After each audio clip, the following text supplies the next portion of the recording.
kepala sekolah, Bapak Firdaus, kemudian Bapak Ibu, guru, juga ada mewakili guru, serta yang teristimewa calon guru penggerak SMA Pertiwi, Ibu Yang. Baiklah Bapak dan Ibu, sebelumnya perkenalkan, nama saya Logika Chandra Muslimi, merupakan pengajar praktek bertugas di SMP Negeri 3 Padang. Ini kedua kalinya saya datang kemari. Yang pertama, alhamdulillah berjumpa dengan kepala sekolah, tidak dengan guru-gurunya, dan hari ini sengaja dikumpulkan guru-gurunya sebenarnya untuk membahas visi sekolah. Apakah visi sekolah itu sudah berpihak kepada murid? Kita analisa, kalau sudah berpihak, kita buat program-programnya. Nah, saya mungkin tidak berpanjang, saya berikan sebagai pemandu diskusi, yaitu Ibu Yani, dalam karena visinya sudah terbentuk, mungkin saja perlu tambahan atau masih tetap, itu tentunya kalau sudah berpihak kepada murid, tentu kita akan meneruskan dan membuat program sesuai dengan visi yang ada. Itu kami persilakan kepada Ibu Yani. Silakan Ibu.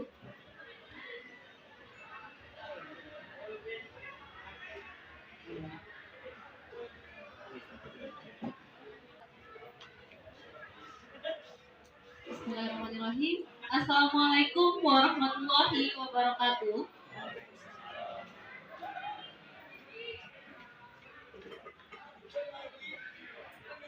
Puji dan syukur kehadirat Allah Subhanahu wa taala yang telah melimpahkan rahmat dan karunia-Nya kepada kita semua, sehingga kita dapat berkumpul di ruangan majelis guru dalam rangka pendampingan individu, diskusi visi dan prakarsa perubahan sekolah. Salam dan salam kepada junjungan umat Islam, yakni Nabi besar kita Muhammad SAW, dengan hantaran kata Allahumma sholli ala Sayyidina Muhammad wa ali Sayyidina Muhammad. Yang terhormat Bapak Kepala Sekolah SMA Pertiwi 1 Padang, yang terhormat Bapak Ibu Majelis Guru beserta karyawan dan karyawati, dan yang teristimewa kepada Ibu PP, yaitu pengajar praktik Bu Rini. Baiklah, pada siang hari ini saya meminta waktu kepada Bapak Ibu semua untuk menyampaikan diskusi kita mengenai visi dan prakarsa perubahan sekolah. Apakah visi sekolah kita sudah sesuai dengan yang berpihak kepada siswa, yaitu sesuai dengan profil pelajar Pancasila kita. Baiklah, kita mulai saja.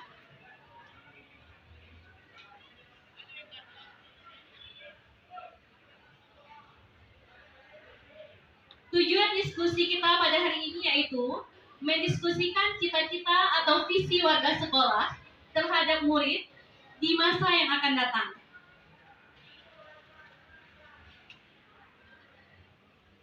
Sebelum kita mulai pada visi, baiklah kita lihat dahulu puisi dari Insinyur Soekarno.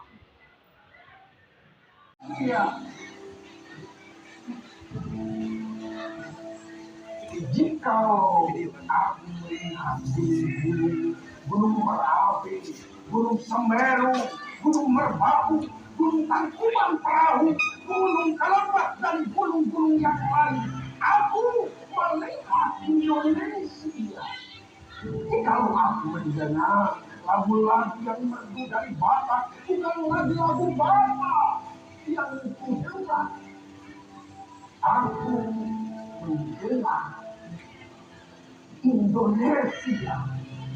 Jikalau aku mendengar campur tangan, bukan lagi campur tangan yang kudengarkan, aku mendengar Indonesia. Jikalau aku mendengar lagu Olesio dan Maluku, bukan lagi aku mendengar lagu Olesio dari Maluku, aku mendengar Indonesia. Kalau aku mendengar burung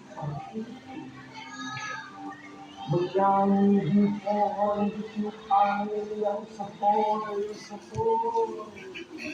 Bukanlah aku mendengar dupa, aku mendengar Indonesia. Jikalau aku menghirup udara ini, aku tidak lagi menghirup udara ini, aku menghirup Indonesia. Jikalau aku melihat wajah anak-anak di desa-desa dengan mata yang bersinar-sinar. Merdeka! Merdeka! Merdeka! Aku bukan lagi melihat mata manusia. Aku melihat Indonesia.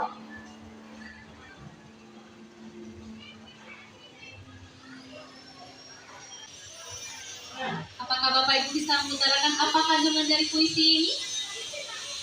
Iya nih. Iya Pak? Jadi kandungan dari puisi ini adalah Ya, Bapak dan Ibu, ini menurut saya Bapak dan Ibu, kandungan dari puisi ini adalah beragamnya budaya Indonesia di dalam.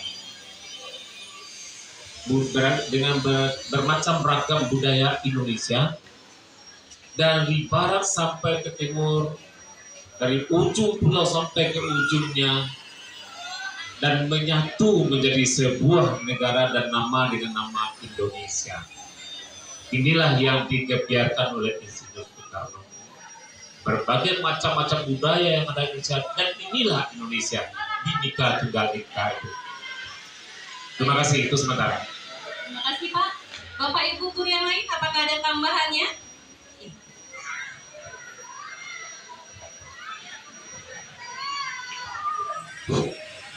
Baik, Assalamualaikum warahmatullahi wabarakatuh. Saya menambahkan sedikit pernyataan Pak Firman tadi. Lapangnya Soekarno itu menyatakan Indonesia adalah negara yang sempurna. Bukan hanya budaya aja, dari fisik alamnya ya, banyak gunung-gunung, ibaratnya seperti surga. Ya, terima kasih Pak. Bagaimana Bapak Ibu, ada tambahan lagi? Ya. Rasa pakai mic. Sekarang lebih mic. Terima kasih. Terima kasih waktu yang diberikan. Mohon izin saya menjawab, mungkin menyambung dari perjawaban dari Pak Fir dengan Pak John. Kalau saya memandang dari dua sudut pandang. Kalau kita lihat dari rangkaian puisinya, ini menyatakan bahwasanya seseorang yang sudah menjiwai di mana dia berada, dia akan selalu ingat apapun yang terjadi itu tetap yang ada di mata dia itu adalah idolanya. Termasuk dengan judul puisi ini itu adalah saya melihat Indonesia. Jadi sekecil apapun orang membaca Indonesia, dimanapun pelosok daerahnya, tetap yang dibanggakan itu adalah Indonesia. Itu yang pertama. Kemudian kalau saya kaitkan dengan sekolah kita, saya lihat seperti ini.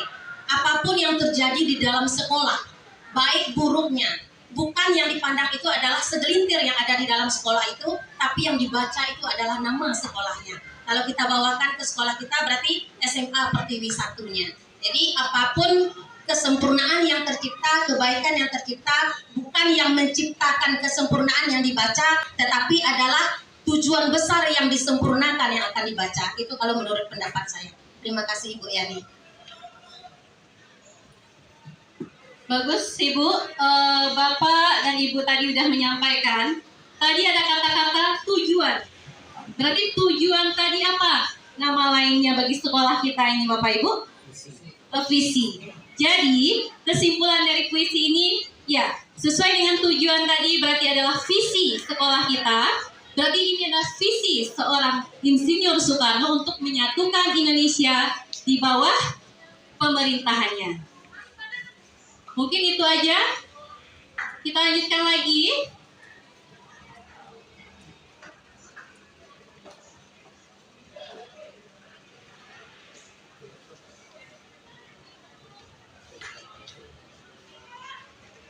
Baiklah, kita lanjutkan. Yaitu kalimat rumpang. Di sini ada cita-cita untuk murid. Di sini akan kita diskusikan kalimat ini, saya akan membagikan kepada Bapak Ibu Guru lembarannya. Silakan Bapak Ibu Guru mengisi titik-titik yang ada di yang lembaran ini. Berarti kita memimpikan murid-murid yang bagaimana Bapak Ibu Guru? Kemudian lagi kita percaya bahwa murid adalah titik-titik. Kemudian di sekolah kita mengutamakan apa? Murid di sekolah kita sadar betul bahwa, kemudian kita warga di sekolah ini yakin untuk, dan kita warga di sekolah ini paham bahwa. Ya, saya akan membagikan lembarannya supaya kita bisa berdiskusi.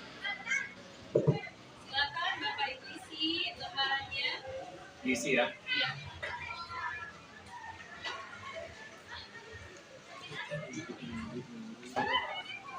Iya. Sesuai dengan yang ada di pikiran Bapak Ibu masing-masing di sini. Kemudian boleh juga Bapak Ibu lihat di situ ada tampilan di depan, itu sebagai pembahasannya, bisa juga sebagai narasumbernya nanti itu. Merdeka Belajar yang disampaikan oleh Bapak Menteri Pendidikan kita dan Bapak Ki Hajar Dewantara. Jadi Bapak Ki Hajar Dewantara di sini, anak-anak hidup dan tumbuh sesuai kodratnya sendiri. Pendidik hanya dapat merawat dan menuntun tumbuhnya kodrat itu.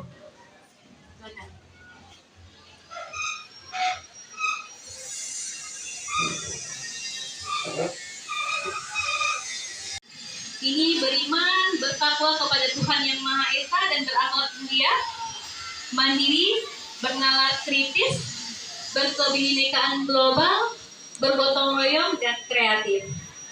Mungkin di sana bisa Bapak Ibu tambahkan sebagai pengisi kalimat rumpang pada cita-cita untuk murid.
Bagaimana Bapak Ibu? Ada yang masih ragu?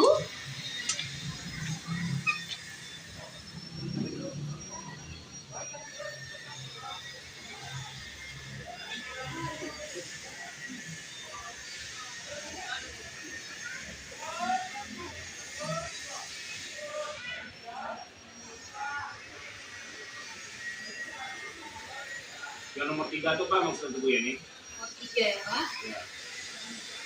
Di sekolah kita mengutamakan arahnya kemana? Iya, di sekolah kita mengutamakan bagaimana Pak? Berarti tentang pendidikan siswa kita ini bagaimana sikap kita harusnya Pak? Iya. Iya.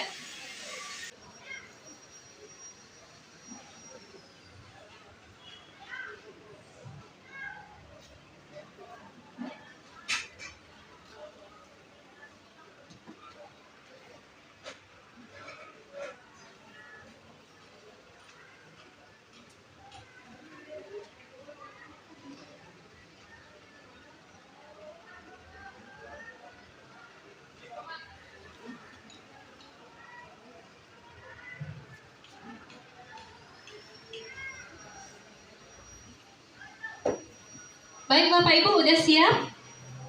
Udah, kita minta terlebih dulu kita minta kepada Bapak Kepala Sekolah mungkin ya Bapak Ibu ya, untuk menyampaikan kalimat rumpang cita-cita untuk murid ini untuk disampaikan kepada teman-teman kita atau Bapak Guru kita.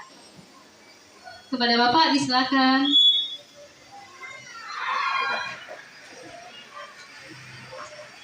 Baik, Bapak dan Ibu, baru 3 poin baru terisi ya, kegiatan penumpang yang ada, yaitu yang nomor 1, nomor 2, nomor 3.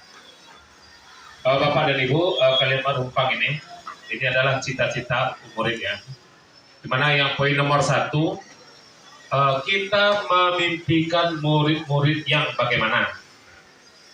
Nah, Bapak dan Ibu, kalau di sekolah jelaslah kita mengimpikan adalah murid-murid yang mempunyai budi pekerti luhur, itu pasti.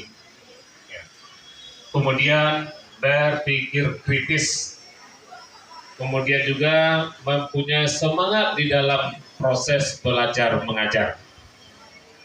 Kemudian selalu berinovasi, mengikuti perkembangan zaman. Itu harapan kita. Itu kita impikan murid-murid yang seperti itu. Kemudian yang kedua, kita percaya bahwa murid adalah, nah Bapak dan Ibu, mungkin guru-guru kita sendiri Bapak dan Ibu, apalagi kita di swasta ya, kita yakin dan percaya bahwa anak-anaknya adalah anak-anak yang memiliki minat dan bakat. Nah, apalagi di sekolah kita Bapak dan Ibu, kita percaya minat dan bakat yang dimiliki anak itu kita kembangkan di sekolah kita ya melalui pengembangan diri yang ada di sekolah. Ini asal muasalnya karena kita yakin dan percaya bahwa anak-anak kita memiliki bakat dan minatnya masing-masing yang perlu dikembangkan. Nah, di sekolah kita contohnya memang ada 23 kegiatan ekstrakurikuler. Nah, itu adalah dalam rangka menggali potensi anak kita. Nah, itu yang nomor 2. Dan apa harapan kita? Supaya dia menjadi individu yang tumbuh dan berkembang. Nah, sehingga kalau sebisanya nanti pengembangan diri itu menjadi suatu kelebihan bagi dirinya dan potensi yang dia miliki itu bermanfaat untuk kelanjutan berikutnya. Ya, kuliah nanti umpamanya dengan adanya pengembangan diri sebelumnya, dia mengetahui potensi dirinya seperti apa. Nah, kalau dia masuk nanti ke pendidikan yang lebih tinggi atau dia masuk ke masyarakat, dan ini bisa dikembangkan di tempat yang barunya. Kira-kira seperti itu. Kemudian yang ketiga, di sekolah kita mengutamakan apa? Jelas kita mengutamakan adalah pendidikan karakter. Nah, jadi Bapak dan Ibu, inilah yang kita cemaskan selama pembelajaran daring kemarin. Ya, pembelajaran daring itu hanya bisa untuk materi pembelajaran. Tetapi kalau pembelajaran daring itu tidak masuk sama sekali pendidikan karakter. Kenapa? Karena memang tidak ada tatap muka, tidak ada sosok yang bisa dicontoh oleh anak. Hanya kita melalui WA, kita kirimkan tugas, anak mengerjakannya. Tetapi sosok kita yang biasa di depan, mungkin sosok itu adalah gaya bicara kita, mungkin gaya berpakaian kita, itu kan karakter semua. Gestur tubuh kita, kemudian juga visualisasi kita berbicara, menarasikan, kemudian juga bahasa tubuh, semua itu adalah karakter. Inilah yang tidak didapatkan oleh anak-anak kalau pembelajaran itu daring. Nah, alhamdulillah setelah COVID ini pembelajarannya sudah bisa tatap muka. Nah, itulah yang mungkin yang di poin nomor 3 ini mengutamakan pendidikan karakter yang mengacu kalau saat ini kepada profil pelajar Pancasila. Nah, itu mungkin yang 1, 2, dan 3. Nomor 4, 5, dan seterusnya masih di dalam perencanaan membuatnya. Silakan dulu Bapak dan Ibu yang lain ya. Itu baru yang bisa kita tampilkan di nomor 3 ini. Kalau ada tambahan juga dari Bapak dan Ibu, silakan. Terima kasih. Terima kasih ya Bapak untuk penyampaian dari materi ini. Kemudian lagi yang pertanyaan yang keempat, kelima, dan keenam. Mohon Bapak Ibu Guru partisipasinya untuk diskusi kita ini supaya diskusi kita ini bisa meriah dan sampai ke pertanyaan di akhir.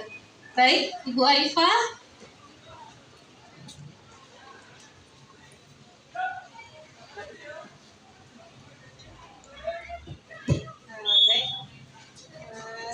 Saya di sini melanjutkan melengkapi kalimat rumpang untuk poin nomor 5, yang mana soalnya itu kita warga di sekolah ini yakin untuk menurut saya itu untuk membawa dampak positif kepada peserta didik ya, serta membawa perubahan kepada peserta didik untuk menjadi lebih baik ke depannya dengan menuntunnya sesuai dengan filosofi dari Ki Hajar Dewantara. Kemudian yang keenam, yaitu kita dan warga di sekolah ini paham bahwa pembelajaran yang disampaikan di kelas itu disajikan dengan metode dan model pembelajaran yang bervariasi, serta dilengkapi dengan media pembelajaran yang interaktif tentunya, sehingga dapat menciptakan peserta didik yang aktif selama pembelajaran. Ya. Sekian dari saya. Bagus Ibu. Ada lagi tambahan dari Bapak Ibu yang mau menambahkan kalimat rumpang tadi? Atau udah kita cukupkan itu, berarti kita itu saja Bapak Ibu, berarti udah cukup? Atau ada Bapak Ibu yang mau menambahkan? Ya, silakan Bapak. Baik, saya menambahkan poin keempat ya. Ya, poin keempat boleh Pak. Murid sekolah kita sadar betul bahwa mereka harus mengutamakan budi pekerti. Bagus Pak. Karena ilmu tanpa adab tiada gunanya. Ya. Terus poin yang kelima, kita warga di sekolah ini yakin untuk menentukan agar anak dapat mencapai keselamatan dan kebahagiaannya setinggi-tingginya sesuai dengan kodrat dan potensinya. Iya. Lalu yang keenam, kita dan warga di sekolah ini paham bahwa setiap anak memiliki potensi dan bakat yang berbeda-beda. Iya. Maka perlakuannya juga berbeda-beda. Iya. Saya kira itu ya. Iya. Terima kasih Bapak. Berarti di sini setiap anak ini mempunyai kodratnya masing-masing ya Bapak Ibu. Berarti anak ini anak yang unik. Dia punya potensi, dia punya minat, dia punya bakat yang harus kita kembangkan ke depannya. Selanjutnya berarti kalimat rumpang ini kita udah diskusikan. Kita lanjut lagi. Nah, baru kita lanjut kepada visi dari sekolah kita, yaitu SMA Pertiwi 1 Padang. Di sini visi kita adalah berprestasi dalam ilmu pengetahuan dan teknologi, peduli lingkungan, berjiwa Pancasila, serta berbudaya adat ala Minangkabau yang dilandasi iman dan takwa. Sekarang kita mau bertanya di sini, apakah visi sekolah sudah selaras dengan cita-cita kita untuk murid? Apakah sudah selaras Bapak Ibu atau ada yang mau ditambahkan? Insya Allah selaras karena itu tujuan kita. Karena visi salah satu tujuan. Insya Allah visi yang sudah kita tetapkan itu selaras dengan apa yang dicita-citakan oleh siswa. Karena visi secara tidak langsung adalah tujuan yang akan kita capai nantinya. Jadi sebelum kita menuangkan visi tersebut, kita pasti sudah dapat membaca apa yang akan dicapai oleh siswa kita. Bagus Ibu, berarti di sini visi SMA Pertiwi 1 Padang berarti sudah mantap dan sudah oke ya Bapak Ibu. Berarti udah berpihak kepada murid kita. Bisa kita lanjut? Bisa.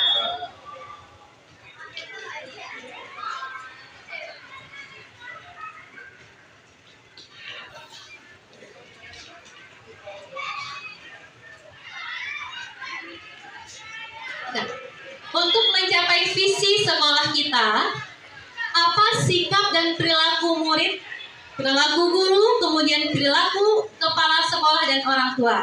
Mungkin salah satunya di sini sikap dan perilaku murid, berarti poin satunya. Contohnya adalah murid disiplin dan mematuhi peraturan sekolah.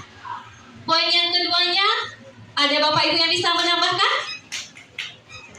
Sikap dan perilaku murid. Poin 1, murid disiplin dan mematuhi peraturan sekolah. Yang poin kedua, murid bagaimana harusnya Bapak Ibu? Bagaimana murid harusnya Bapak Ibu? Dia menambahkan yang kedua, sikap yang kedua, murid mencintai kebersihan karena sesuai dengan hadis Nabi bahwa kebersihan itu adalah ya, bagus Bapak Ibu. Berarti kebersihan masuk budaya Bapak Ibu ya. Kemudian yang poin yang ketiga, ada Bapak Ibu yang bisa menambahkan sikap dan perilaku murid? Ya. Melanjuti dengan poin yang kedua, mencintai kebersihan sesuai dengan hadis Nabi. Mungkin harapan kita, murid-murid kita taat dan patuh dalam menjalankan ibadahnya. Ya, bagus. Berarti yang profil Pancasila yang pertama ya, Bu ya. Berarti taat dan beriman kepada Tuhan Yang Maha Esa, beribadah ya. Kemudian yang keempat, Jadi, ya Pak, mengembangkan bakat dan minat anak melalui pengembangan diri. Ya. Oh iya. Kegiatan ekstrakurikuler kita ya Pak ya. Berarti pengembangan bakat dan minat. Bagus. Yang kelima Bapak Ibu, ya Pak. Kedua, barangkali murid melaksanakan ibadah sesuai dengan agamanya masing-masing. Ya, bagus sekali Bapak. Menghargai setiap perbedaan. Iya, karena di sekolah kita ini kita masih ada 5 agama ya Bu ya, masih beragam agamanya sama Bhinneka Tunggal Ika tadi. Berarti kita masih menghargai perbedaan agama yang ada di sekolah kita. Biasanya kalau anak-anak kita yang muslim itu setiap Jumat mereka kultum, kemudian belajar agama di kelas, tapi yang muslim mereka boleh mencari kesibukannya misalnya di pustaka mereka dengan baca buku. Karena mereka beribadah di gerejanya masing-masing juga. Bahkan sebagian ada juga yang ikut kultum dengan kita. Iya, ada yang sebagian ikut kultum juga. Kalau baca assalamualaikum mereka menjawab juga waalaikumsalam gitu. Ya, tapi kalau agama kita mah nggak boleh ya Bu. Ya, kita lanjut. Sikap dan perilaku guru. Yang guru lagi kita minta, kita sebagai guru mungkin banyak yang mau kita utarakan ya Bapak Ibu. Di sini guru disiplin waktu. Kemudian yang kedua, guru menuntun murid dalam proses pembelajaran. Yang ketiga, ya Pak? Yang ketiga, guru bertanggung jawab dengan tugas dan kewajibannya. Ya, bagus. Guru bertanggung jawab dengan tugas dan kewajibannya. Kemudian Guru menciptakan pembelajaran yang humanis, yang menyenangkan. Kemudian guru yang berinovasi dengan berbagai metode pembelajaran, dengan gaya belajar macam-macam. Ada yang belajarnya di kelas, moving class dan segala macam seperti yang kita lakukan. Kreativitas mereka. Ya. bagus Pak, bagus sekali. Ya. Ada lagi Bapak Ibu yang mau menambahkan? Karena kita guru banyak yang mau ditarakan berarti ya. Ya Bunda. Seperti menyambung dari yang disampaikan Bapak Kepse kita, guru sudah menciptakan suasana belajar yang humanis, kreatif, sehingga semua anak termotivasi belajar. Yang tak kalah pentingnya itu guru jangan sampai lupa merefleksi setiap pembelajarannya. Karena kita akan mengukur kemampuan siswa kita sampai di mana kita mampu membuat mereka senang dengan pembelajaran kita. Bagus sih Bu, berarti kita jangan lupa memberikan penilaian ya Bapak Ibu. Jangan kita dinilai sama gurunya, kasih tugas saja tapi nilainya nggak ada gitu ya. Pak? Yang paling penting lagi karena sekolah kita sekolah kegiatan nasional ya, guru seharusnya melakukan kegiatan kebersihan, kebiasaan kebersihan pada siswa. Dimulai dari ya, berarti guru yang memberi contoh gitu ya Pak ya. Ya, bagus ya. Terima kasih Bapak Ibu. Ya, kita sebagai guru tentu banyak yang mau kita utarakan, tapi kita cukupkan saja. Kita lanjut.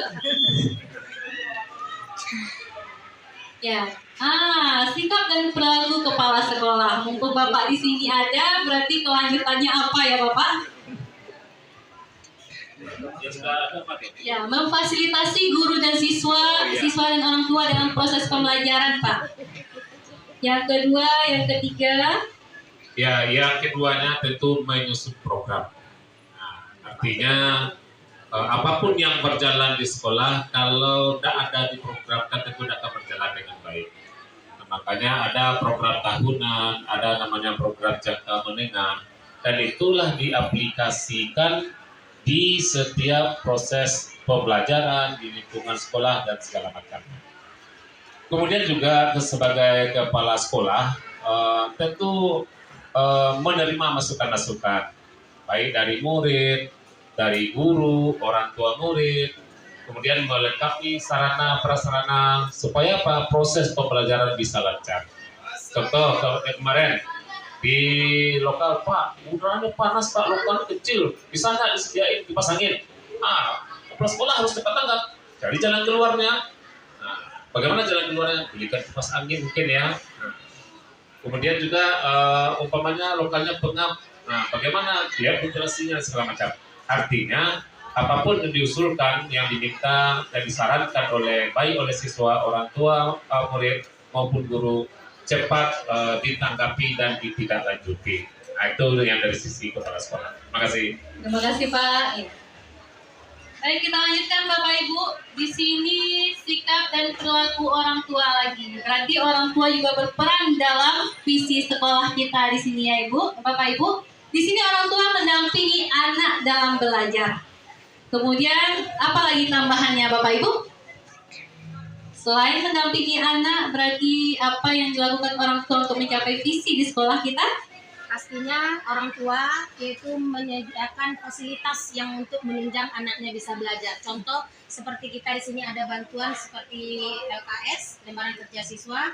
Mungkin orang tua menyediakan dari segi bukunya dari segi keuangan ya. Kemudian kalau bisa orang tua berusaha semaksimal mungkin jangan sampai anak kita terganggu dengan pembayaran bulanan anaknya. Kadang itu juga akan menjadi sebuah dilema bagi anak kita dalam proses pembelajaran. Iya. Armanya Bu Yani. Iya Pak. Kadang-kala ya kalau kita lihat, ini kan nyata juga ya kita lihat di sekolah kita.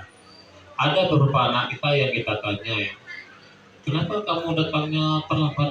Kenapa buku ini tidak ada? Kenapa buku tidak disampul? Kenapa PR tidak dikerjakan? Kadang-kadang memang ada orang tua yang tidak pernah bertanya sama sekali kepada anaknya. Bagaimana belajar di sekolah nak? Ada PR enggak?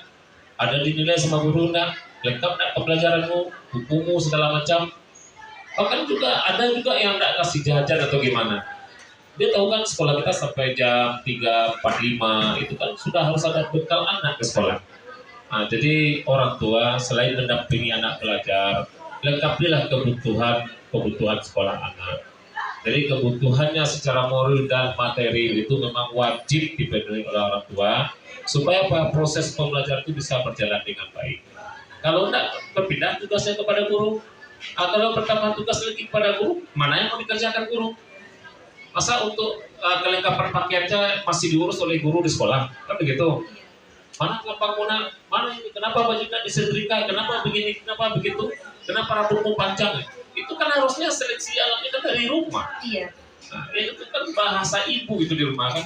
Iya. Nah, kamu kalau seperti ini rambutmu nggak bisa nanti kena potong, kena colak segala macam di sekolah nanti kan seperti itu. Iya. Nah, jadi yang kita dapati ada juga satu-satu ya yang mungkin orang tua sibuk yang perginya berangkatnya sama, kemudian pulangnya juga sama, kemudian pulang nanti udah letih, udah tidur, tidak sempat lagi menanyai anak segala macam tentang sekolah, besok pagi lagi bangun lagi, itulah yang kemudian terjadi. Sehingga tidak sempat melihat perkembangan pembelajaran anak. Inilah eksesnya yang terjadi di sekolah kita. Bahagianya seperti itu ya. Iya, Pak. Terima kasih. Berarti harus ada perhatian dari orang tua ya Pak ya. Perhatian yang lebih ya Pak ya. Dan mungkin lagi tambahannya mungkin orang tua itu bisa bekerja sama dengan kita, tidak hanya menyerahkan anaknya 100% dengan kita, tapi mereka juga menjalin kerja sama dengan kita, komunikasi. Ketika sang anak menghadapi sebuah masalah, kita bisa carikan jalan keluar. Tapi kebanyakan sekarang ya Bu ya, ya orang tua mempercayakan kepada kita saja, urusannya sama gurunya katanya kan Bu ya. Tapi nggak apa-apa, kita berusaha semaksimal mungkin ya Bu. Kemudian kita lanjut lagi. Sedikit pembahasan tentang prakarsa perubahan. Di sini prakarsa perubahan adalah satu kalimat dari visi tadi. Jadi visi tadi kita kembangkan hanya satu kalimat saja di sini, mewujudkan siswa yang peduli lingkungan melalui kegiatan Adiwiyata Mandiri sesuai dengan profil pelajar Pancasila. Kemarin kita udah mengikuti kegiatan Adiwiyata Nasional ya Bapak Ibu ke sekolah kita SMA Pertiwi 1 Padang.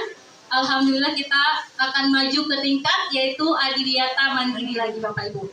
Jadi di sini momen yang baik juga bagi kita untuk prakarsa perubahannya, kita ambil satu kalimatnya yaitu peduli lingkungan. Apa inisiatif perubahan yang dapat Bapak Ibu lakukan untuk mencapai peduli lingkungan tadi Bapak Ibu? Baik Bu Yani. Ya Pak. Menurut saya ini lebih kepada contoh. Artinya siswa, guru, pegawai memberikan contoh yang nyata di dalam melakukan inisiatif untuk perubahan itu. Contoh, kita kan sekolah adiwiyata nasional nih. Nah, kita guru apa ya contoh yang bisa kita berikan? Ya jangan ragu dan sungkan untuk mengut sampah itu dan meletakkannya ke tong sampah yang tersedia. Nah itu kalau dilihat oleh anak kan, anak sedikit merasa, jangan bu, ambil kita yang apa bu? Ini kan contoh.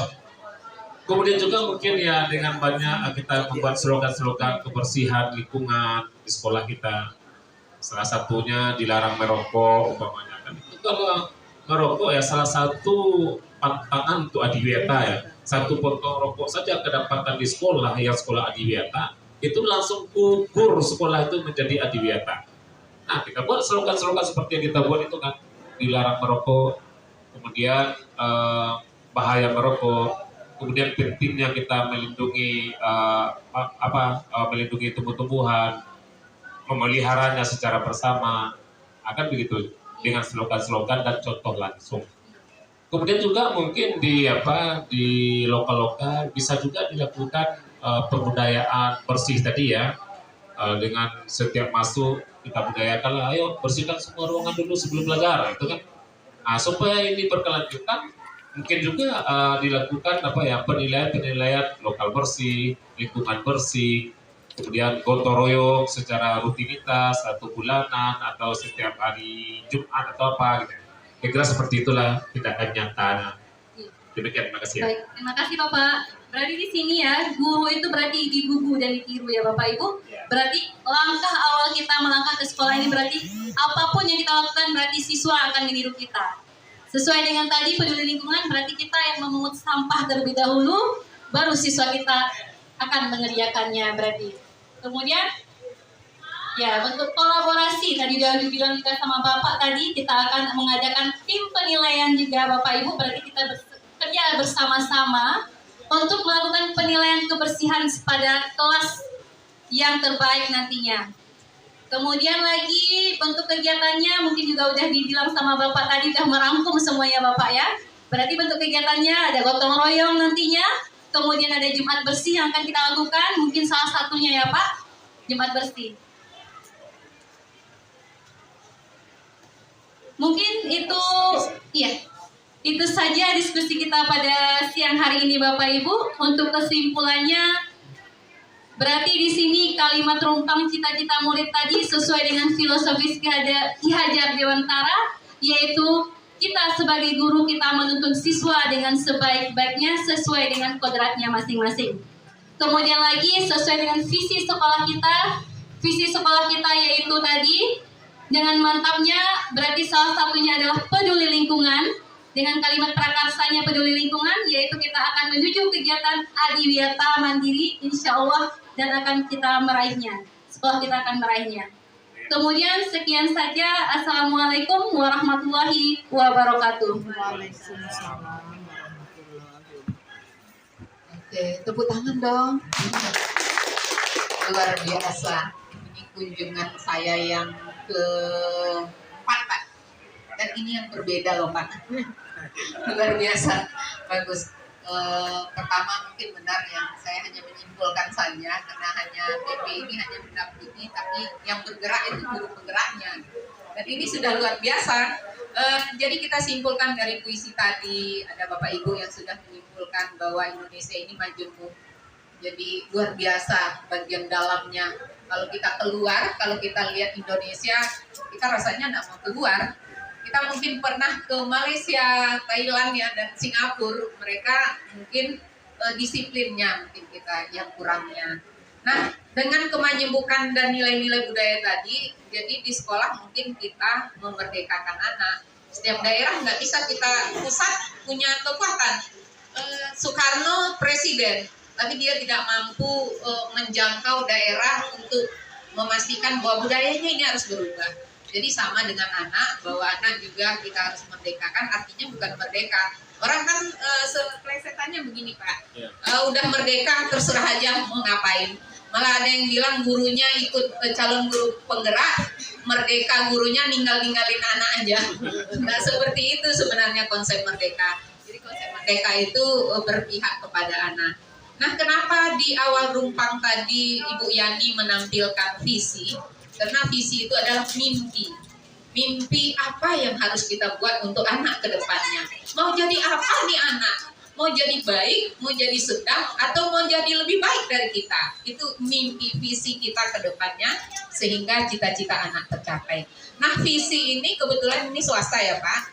Kita kaji lagi, visi ini beda nggak dengan sekolah lain? Kalau sama ya cuma aja, kita kan mau menjual.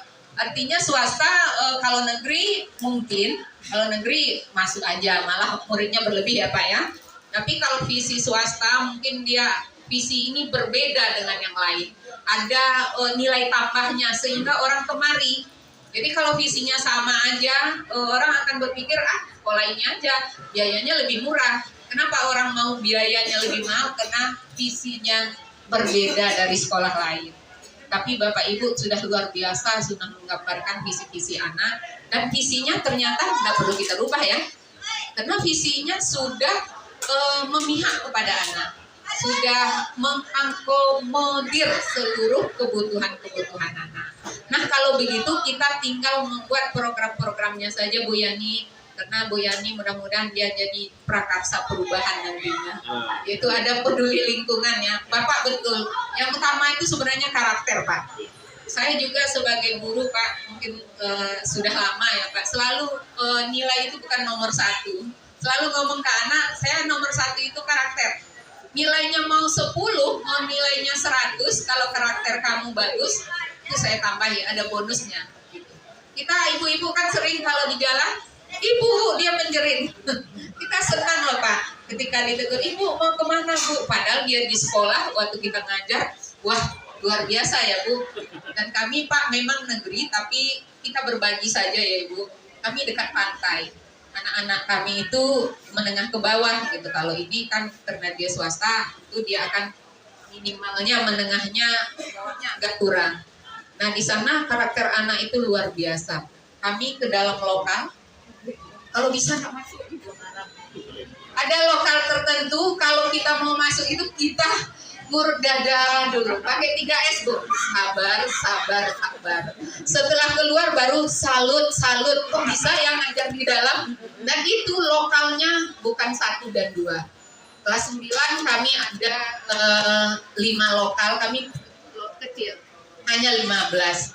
Jadi yang 2 lokal itu ada lokalnya itu Bapak Ibu. Nilainya mungkin agak dikatrol sedikit Pak.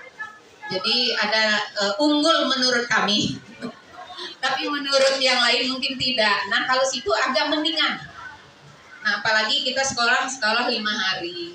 Nah kemudian dia melihat guru, betul kata Bapak keteladanan. Kita kan sering berkata, tapi kita tidak berbuat. Jadi itu gunanya kenapa kita menggali mimpi anak. Kenapa kita menanyakan visi, sesuai enggak belum? Kalau sudah sesuai, jalan enggak programnya? Hanya slogan saja terletak di situ. Ketika orang datang, ada visinya enggak? Ternyata ada visinya. Jalan enggak visinya? Kalau visinya jalan, alhamdulillah. Tapi saya yakin tidak semuanya bisa terlaksana. Terlaksana itu 70% udah alhamdulillah gitu. Jadi Bapak Ibu saya yakin luar biasa semuanya. Saya juga pernah ngajar swasta itu Pak di PGRI 6. Sekolahnya orang-orang yang pindahnya dari sana. Tapi luar biasanya karakternya bagus Pak. Jumpa di jalan Bu, ada yang parkiran Bu di Ramayana, pernah jumpa waktu itu. Ibu gitu dia menjerit. Padahal dia bawa gandengan Bu. Kita dijeritin. Jadi artinya apa? Sudah berdasarkan penelitian. Ada orang pintar 20, orang menengah ke bawah 20, karakternya orang yang menengah ke bawah. Orang pintar kita nggak ditegur Pak. Iya nggak Bu. Jadi ketika saya jumpa anak ada dokter gigi, dia udah dokter, ketika ini ya, dia malah rasanya wajah kita tidak akan berubah ya. Kalau saya mungkin gini terus ya Pak ya. Tapi anak-anak semakin besar, tapi kita kan ada, dulu di ini kan, tapi dia tidak menyauti kita. Paling mangut-mangut ya Pak. Tapi kalau yang karakternya susah sering kita tegur, itu yang menegur kita. Iya nggak Bu? Iya. Saya pengalamannya gitu loh Bu. Jadi ada anak yang ada tukang parkir, ada yang memang kebetulan di PGRI 6 itu luar biasa. Memang tapi kalau di jalan itu dia menjeritkan kita. Ibu gitu. Jadi dia masih kena. Nah kalau yang itulah, jadi karakter itu menurut saya kalau udah TK yang bagus ya Bu ya. TK itu tinggal kerincing, anaknya sudah baris. Kalau tempat kami mungkin kita berbagi saja. Udah kita menjerit nih demi Pak, mau sholat berjamaah aja udah. Tapi di tempat kami banyak orang Nias, ada beberapa yang masih Islam loh Pak. Iya, ada yang sekolah, jadi setiap hari kan kita hafalan tuh. Dia masuk Islam. Itu satu orang, kakaknya berdua. Ada yang satu keluarga Pak. Dia di dalam itu udah ketika keluar, loh kamu kok jilbaban? Iya Bu, udah puasa tahun ini. Kamu aja keluar. Jadi karena setiap hari kita baca gitu. Jadi alhamdulillah